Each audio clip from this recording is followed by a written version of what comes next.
અમરેલી શહેરના ward number 10 ખાતે પટેલવાડી વિસ્તારમાં એક આખલો પગમાં ગંભીર ઈજા સાથે લોહીલુહાણ હાલતમાં દેખાયો। એનિમલ કેર સેન્ટરે સમય પૂરો થયો હોવાનું કહી મદદ નકારી દેતા સ્થાનિકોએ માનવતા દાખવી આખલાને પકડી સારવાર માટે ગૌશાળાની ટીમને બોલાવી અને જીવન બચાવ્યું।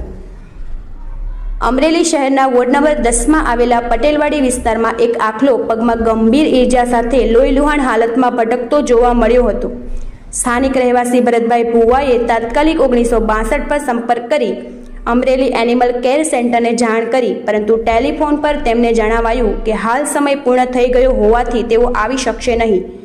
આ પરિસ્થિતિમાં ભરતભાઈએ ગજરાપરા વોર્ડના આમ આદમી પાર્ટીના ઉમેદવાર હેતલબેન પ્રતિકભાઈ સાવલિયાને જાણ કરતા ઉમેદવાર હેતલબેનના પતિ પ્રતિકભાઈ સાવલિયા અને સ્થાનિકોએ મળી લગભગ 45 મિનિટની મહેનત બાદ આખલાને કાબૂમાં લીધો અને રસ્તા પાસે એક થાંભલા સાથે બાંધી અને સુરક્ષિત બનાવાયો।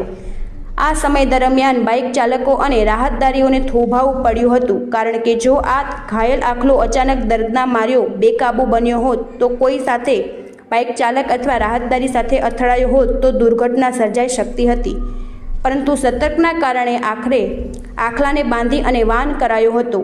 ત્યારબાદ કામધેનુ બીમાર ગાયોની ગૌશાળા પર સંપર્ક કરતા ગાડી સાથે ડોક્ટર સ્થળ પર પહોંચ્યા। આખલાની પ્રાથમિક સારવાર સ્થળ પર જ કરવામાં આવી અને બાદમાં વધુ સારવાર માટે તેને ગૌશાળામાં ખસેડવામાં આવ્યો। આ સમગ્ર કામગીરીમાં ગજરાપરા યુવક મંડળના યુવાનો અને શેરીના લોકો પણ સેવાના કાર્યમાં જોડાયા હતા।